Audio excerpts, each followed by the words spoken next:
आज हम लोग देखेंगे चैप्टर 2 का फर्स्ट थ्योरम, जो कि बहुत ही इम्पॉर्टेंट है BBMKU एंड BB यूनिवर्सिटी के लिए एंड बाकी यूनिवर्सिटी के लिए भी बहुत ही इम्पॉर्टेंट है एंड बहुत ही हेल्पफुल थ्योरम है आगे के चैप्टर को समझने के लिए। तो इस थ्योरम को देखते हैं कि थ्योरम क्या कह रहा है। तो ये थ्योरम कहता है कि प्रूफ करना है हमको एक डिस्क्रीट मैट्रिक स्पेस जो दिया हुआ है वो किस तरह का मैट्रिक स्पेस दिया हुआ है। वो कह रहा है कि वो मैट्रिक स्पेस जो है डिस्क्रीट मैट्रिक स्पेस। मैंने पहले भी आप लोगों को बता चुका है कि ये डिस्क्रीट मैट्रिक स्पेस क्या होता है। तो कह रहा है कि वो डिस्क्रीट मैट्रिक स्पेस दिया हुआ है और प्रूफ करना है दो ओपन स्फीयर मेरे पास रहेंगे। ओपन स्फीयर मतलब दो स्फीयर है, कैसे ओपन स्फीयर और क्लोज्ड स्फीयर दिए हुए हैं। तो कह रहा है मैट्रिक स्पेस एक्स डी है द ओपन स्फीयर जो डेल ए आर जो डिफाइंड इस तरह से कुछ डिफाइंड है, वो प्रूफ करना है कि डेल ए आर में सिंगल्टन एक होना चाहिए। कब? जब आर जो है ना 0 और 1 के बीच में होना चाहिए और 1 के बराबर भी होना चाहिए तब। और दूसरा कंडीशन में प्रूफ क्या करना है कि ओपन स्फीयर को हमको दिखाना है कि वो पूरा का पूरा सेट एक्स के बराबर होगा। कब? जब रेडियस जो होगा 1 से बड़ा होगा। ठीक। एंड सेकेंड कंडीशन में क्या प्रूफ करना बोला है कि वो क्लोज्ड स्फीयर जो है कुछ इस तरह से डिफाइन कुछ इस तरह से हमको दिखाना है कि क्लोज्ड स्फीयर में सिंगल्टन ए आएगा। कब? जब आर जो होगा रेडियस जो होगा 0 और 1 के बीच में होगा। ध्यान देना है कि यहाँ ओपन स्फीयर में ये 1 के बराबर भी था यहाँ, लेकिन यहाँ पर 1 के बराबर नहीं है, सिर्फ 1 है कि 1 और 0 के बीच में। ठीक। और दूसरा कंडीशन में दिखाना है कि क्लोज्ड स्फीयर पूरा का पूरा एक्स सेट के बराबर होगा। कब? जब रेडियस 1 से बड़ा और बराबर होगा। ठीक। इसको प्रूफ करने के लिए सबसे पहले हम लोग लिख देते हैं कि डिस्क्रीट मैट्रिक स्पेस होता है डिफाइंड किस तरह से। तो चलते हैं कि लिखेंगे कि डिस्क्रीट मैट्रिक स्पेस जो डिस्क्रीट मैट्रिक स्पेस है, discrete metric space is defined as किस तरह से डिफाइंड होता है। हम पहले ही बता चुके हैं कि डिफाइन किस तरह से होता है। दो पॉइंट का जो डिस्टेंस होता है डिस्क्रीट मैट्रिक स्पेस में, या तो उसका वैल्यू 0 आता है या तो 1 आता है। और 0 कब आता है? जब दोनों पॉइंट जो हो आपस में बराबर हो तब 0 आ जाएगा। अब 1 कब आएगा? जब दोनों आपस में बराबर नहीं होते हैं तब वो 1 आता है। ठीक। तो इस तरह से हम लोग डिस्क्रीट मैट्रिक्स जो मैट्रिक स्पेस है वो इस तरह से डिफाइंड होता है। अब मान लेंगे लेट कर लेते हैं कि लेट इसको प्रूफ करने के लिए यानी पहला वाला को प्रूफ करेंगे। सबसे पहले हम लोग इसको प्रूफ करेंगे, ठीक ना। तो इसको प्रूफ करने के लिए हमको सबसे पहले सेंटर मानना पड़ेगा, यानी ए कहाँ से आया है। तो मान लेंगे कि जो ए जो है वो कहाँ का है, वो कैपिटल एक्स यानी सेट एक्स का एलिमेंट है। ठीक। इसको प्रूफ करने के लिए हमको दिखाना है तो सिंगल्टन ए आना चाहिए तो एक्स आना चाहिए। कंडीशन यहाँ पर गिवन है। ठीक। तो ये वाला कंडीशन पहले लेके चलते हैं। यस, इफ यदि आर जो है ना 1 से बड़ा हो, इस कंडीशन में हमको दिखाना है कि ओपन स्फीयर मेरे क्या होना चाहिए, टोटल का टोटल एक्स के बराबर होना चाहिए। ठीक। तो इसको प्रूफ करने के लिए ठीक तो लेके चलते हैं। अगर ऐसा है तो हम लोग हमारे पास क्या मिलेगा, वी हैव हमारे पास मिलेगा ओपन स्फीयर किस तरह से मिलेगा। अगर रेडियस 1 से बड़ा है तो ओपन स्फीयर किस तरह से डिफाइंड होता था। हमको पता है कि ओपन स्फीयर क्या होता था। ओपन स्फीयर में सेट एक्स का कैपिटल एक्स जो है उसका वे सारे एलिमेंट होते थे जो इस तरह से होते थे कि डिस्टेंस ए को सेंटर मान के इस पॉइंट से उसका जो डिस्टेंस जब निकालें वो होता था लेस देन आर। याद है ना, इसका स्टेटमेंट इस तरह से था। ओपन स्फीयर का क्या था, सॉरी यहाँ पर एक्स है। ठीक। इस तरह से होता था। अगर ऐसा होता है और ये बोल रहा है जो मैट्रिक स्पेस जो है मेरा डिस्क्रीट है, अगर ये डिस्क्रीट है इसका मतलब ये वैल्यू क्या देगा, 0 देगा या तो 1 देगा। तो लिख देते हैं कि सिंस डी ए एक्स या डी एक्स से जो भी आप लोग लिखें जो है, या तो वो 0 होगा उसका वैल्यू, या तो उसका वैल्यू क्या होगा, 1 होगा, है ना। तो हम लोग लिख सकते हैं कि each of which is less than R. देखिए दोनों कंडीशन में वो लेस देन आर हो रहा है। देखिए कि इसका मैटर, ये तो डिस्क्रीट बोला था, जैसे डिस्क्रीट बोला था या तो इसका वैल्यू 0 होगा या तो 1 होगा लेकिन हम लोग क्या लेके चले हैं कि रेडियस क्या है 1 से बड़ा है, यानी ये दोनों कंडीशन क्या हो रहा है, आर से छोटा हो रहा है, यानी दोनों आर से छोटा है ना, दोनों आर से छोटा है। तो वही हम लिखे हैं कि each of which is less than R, R से लेस है, सो दैट फॉर ऑल ऐसे भी लिखते हैं, फॉर ऑल जितने भी एक्स जो होंगे, जो कैपिटल एक्स से हम लोग ले रहे थे, वो क्या होंगे, फॉर ऑल एक्स जो होगा इस तरह से होगा।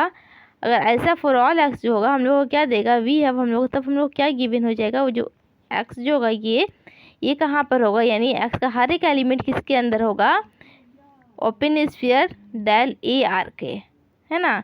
इस तरह से हम लोग लिख सकते हैं कि देयरफॉर डेल ए आर जो है वो क्या है, कैपिटल एक्स के बराबर है। कब, व्हेन आर जो होगा 1 के बराबर होगा तब, ठीक। हाँ तो इसको एक डायग्राम की मदद से भी समझते हैं कि डायग्राम की मदद से समझते हैं। जैसे कि मान लेते हैं कि मेरे पास ये स्पेस में से ले ली एक सर्कल, यहाँ पर ये सेंटर ए है और ये है मेरा आर रेडियस, ठीक। अब यहाँ पर हम लोग क्या लिए थे, आर को लिए थे 1 से बड़ा, यानी रेडियस क्या होगा 1 से बड़ा होगा। हो सकता है कि रेडियस 2 हो, 3 हो, 4 हो, है ना, 2 हो, 3 हो, 4 हो, कुछ भी हो सकता है, लेकिन 1 से बड़ा होगा, ठीक। यहाँ इसके अंदर जो भी पॉइंट होंगे वो क्या होंगे, लेस देन आर होंगे, यानी सब के सब क्या होंगे, सब के सब इस रेडियस के अंदर ही होंगे। जो भी इस ओपन स्फीयर बनाए, जो भी रेडियस का मान के बनाए, सब इसके अंदर होंगे। यानी कैपिटल एक्स का हर एक एलिमेंट जो होगा ना, हर एक एलिमेंट इसके अंदर होगा, इसके अंदर हर एक एलिमेंट होगा। तो कहने का मतलब है कि ये पूरा का पूरा जो ओपन स्फीयर हो जाएगा वो सेट एक्स का हर एक एलिमेंट है, यानी ये पूरा का पूरा हो जाएगा, एक्स के बराबर हो जाएगा। इसमें हर एक एलिमेंट इसमें मिल रहा है, ठीक। तो इसका मतलब ये ओपन स्फीयर क्या होगा, कैपिटल एक्स के बराबर हो गया। बस इसी तरह से इसको प्रूफ किए हैं, ठीक।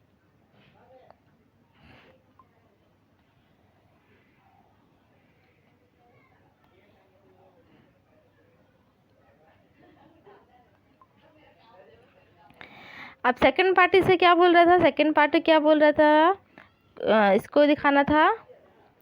अब दिखाएंगे वो सिंगलटन ए है कब, जब रेडियस जो होगा ना इसके बीच में लाई करेगा, ठीक। तो इसको प्रूफ करने के लिए चलते हैं, सेकंड वाले को कैसे प्रूफ करेंगे, लिख सकते हैं। अब नाउ इफ 0 जब रेडियस ऐसा हो, है ना, जब रेडियस ऐसा हो तब इस कंडीशन को सिंगलटन नहीं दिखाना है।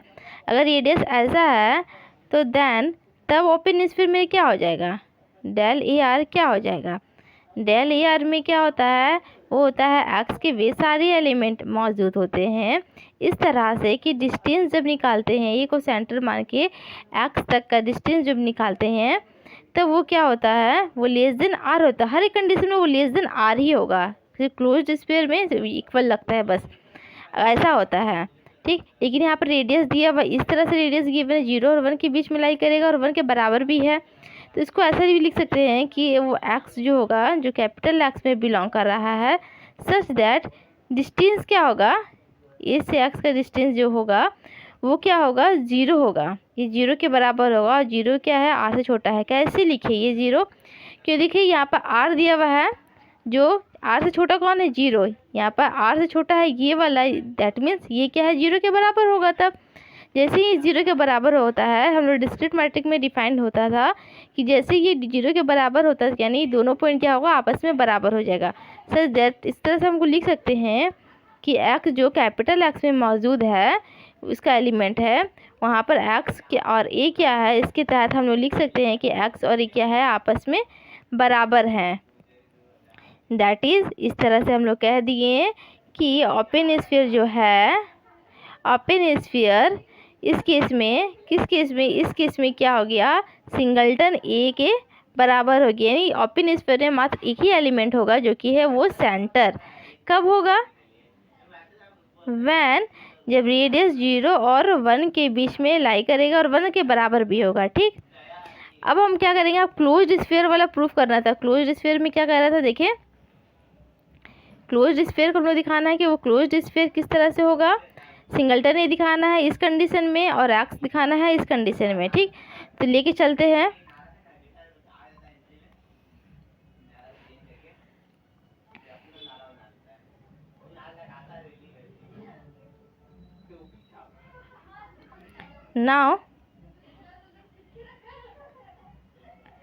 नाउ सेकेंड कंडीशन, यानी सेकेंड पार्ट लिख सकते हैं। सेकेंड पार्ट को प्रूफ करेंगे। कैसे प्रूफ करेंगे, सेकेंड पार्ट में सबसे पहले ले लिए हम कि इफ़ रेडियस जो है, रेडियस 0 और 1 के बीच में, 0 और 1 के बीच में था, तो हमको क्या प्रूफ करना है, वो दिखाना है कि वो सिंगल्टन ए के, क्लोज्ड स्फीयर सिंगल्टन ए के बराबर है। जैसे ही लिए हैं रेडियस इस तरह से, देन क्लोज्ड स्फीयर मेरे क्या हो जाएगा, क्लोज्ड स्फीयर जो है वो मेरा डिफाइन होता है किस तरह से, एक्स के वे सारे एलिमेंट होते हैं इस तरह से कि डिस्टेंस जो होगा ए और एक्स का डिस्टेंस जो होगा वो less than an equals to R होता था। ठीक, अब यहाँ पर क्या बोल रहा है, रेडियस को बोला ये दोनों के बीच लाई करेगा, यानी डिस्टेंस जो है ए एक्स का डिस्टेंस जो है लेस देन और इक्वल्स टू आर बोला है, यानी ये लेस देन है 0 से, इसका मतलब ये क्या है, 0 के बराबर है, 0 के बराबर है। ठीक, इसको ऐसे भी लिख सकते हैं, अगर जैसे ही 0 के बराबर हो गया तो according to discrete metric space से हम लोग क्या लिख सकते हैं, ए और एक्स क्या है, आपस में बराबर है। जैसे ही ए और एक्स को आपस में बराबर कर दिए तब हमारा कंडीशन क्या हुआ, सेकेंड पार्ट प्रूफ हो गया। देयरफॉर दैट इज, ऐसे लिख सकते हैं कि क्लोज्ड स्फीयर जो डेल ए एक्स जो यानी ए आर जो था वो सिंगल्टन ए इसमें एलिमेंट है, मात्र ए एलिमेंट है। कब, जब मेरा रेडियस इस तरह से है। ठीक, अब क्या बोल रहा है, अब रेडियस को चेंज करते हैं। अब रेडियस को जैसे ही चेंज कर दिए तो दिखाएंगे कि वो क्लोज्ड स्फीयर क्या है, सेट एक्स के बराबर हो जाएगा। अब ले लेते हैं कि जब व्हेन रेडियस को ले लेते हैं 1 से बड़ा, जैसे ही 1 से बड़ा ले लेंगे देन हमको क्लोज्ड स्फीयर जो होगा मेरे पास, जो क्लोज्ड स्फीयर जो है डेल ए आर जो है किस तरह से डिफाइंड होगा, एक्स एलिमेंट होगा, कैपिटल एक्स का वे सारे एलिमेंट होंगे सच दैट, इस तरह से कि डिस्टेंस एक्स से ए का डिस्टेंस जो होगा वो क्या होगा, less than equals to R होता था। जैसे ही less than R equals to लिए हैं तो अकॉर्डिंग टू कंडीशन, इस कंडीशन से हम लोग कह सकते हैं कि कैपिटल एक्स में वे सारे एलिमेंट हैं जिसका डिस्टेंस जो है ए से एक्स का डिस्टेंस जो होगा वो क्या होगा, 0 के बराबर होगा, 0 और 1 के बराबर होगा, है ना। क्यों, क्योंकि आर को लिए हैं 1 से बड़ा, आर को 1 से बड़ा लिए हैं तो इसका मतलब या तो वो 0 भी हो सकता है या तो 1 भी हो सकता है। ठीक, जैसे ही 1 और 0 के बराबर होगा तो 1 और 0 के बराबर कब होगा, 1 और 0 के बराबर तभी होगा जब पूरा का पूरा सेट एक्स के बराबर क्लोज्ड स्फीयर हो जाए। जैसे कि ओपन स्फीयर में था वो पूरा का पूरा क्लोज्ड एक्स के सेट एक्स के बराबर हो जाएगा। कैसे, क्योंकि जो मेरा ओपन स्फीयर होता है, हम बोले कि रेडियस जो है ना वो 1 से बड़ा, ये जो रेडियस है ये सेंटर है ये 1 से बड़ा, यानी जो भी पॉइंट होंगे सब इसके अंदर ही आ जाएंगे, इसके बाहर नहीं जाएंगे, यानी पूरे के पूरे इसके अंदर में कंटेन करेंगे।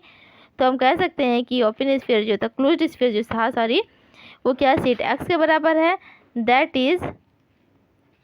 इज क्लोज्ड स्फीयर जो है मेरा ए आर वो पूरा पूरा एक्स के बराबर हो गया। हैंस इस लिख सकते हैं हैंस द थ्योरम प्रूव्ड। ठीक।